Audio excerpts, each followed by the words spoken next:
your good buddy Dave from Kart Speed. So this week, we're going to talk about go-kart maintenance, and more specifically, bearing maintenance.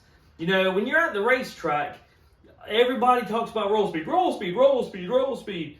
And 99% of the time, they're talking about tires, okay? But one thing that really helps your go-kart's roll speed is having a bearing that's properly maintained and cleaned, okay? Because a clean bearing has less roll resistance than a dirty one, you know? So in really, that's not just in kart racing, that's in all forms of motorsports. You know, like in NASCAR. How do you think Harry Hogg helped Cole Trickle win all them races? What? True story, okay? So, this week I got Jack Attack. He's going to run through how he cleans and maintains his bearings on his go-kart and how he gets them ready for a race weekend. Check it out, guys. Hey, this is Jack at Kart Speed, and today we're going to be talking about how to clean and maintain your bearings. So the first step is you want to take your bearings off the axle and then remove them from their hubs. Then I like to wipe any exterior dirt or grime.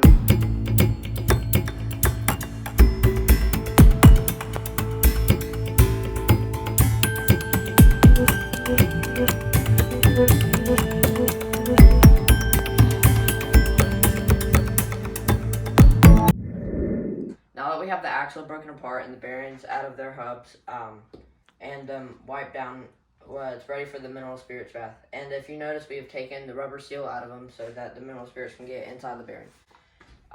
When we put the bearings inside the mineral spirits, you want to make sure that you give it a couple spins to make sure it's all in the nooks and crannies of it.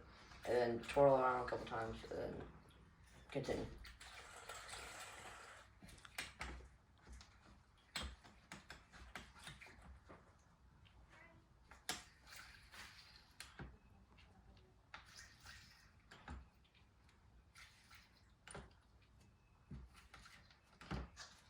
Now that we have the bearings inside of the mineral spirits, we're going to want to let this sit for about 5 to 15 minutes.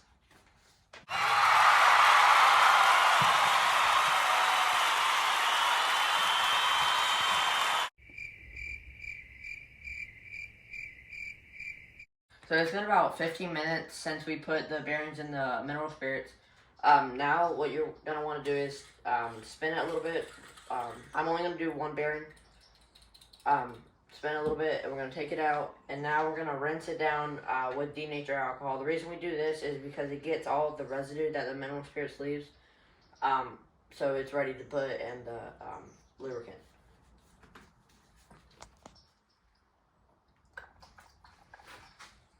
So key thing when you're using this is to make sure that you cover the entire bearing so you don't have any residue left.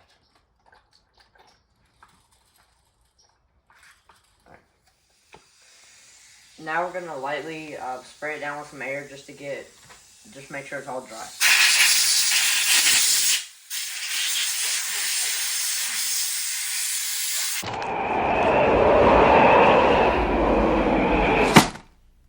So now that the bearing is clean, it's time to get it race ready.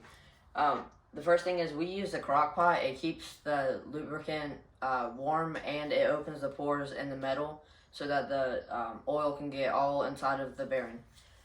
When I'm putting the bearing inside of the lubricant, you want to make sure you spin around to get it all covered and fully covered.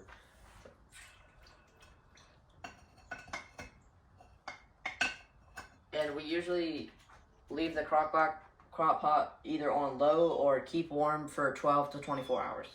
Well, guys, I hope you found this video helpful. Because, you know, when you're trying to compete at a high level, not only do you need to make sure that your tires are right and the chassis setup's good, but you want to make sure that your weekly maintenance is also on point. Guys, until next time, remember, racing's tough. Don't be leaving no speed in the trailer.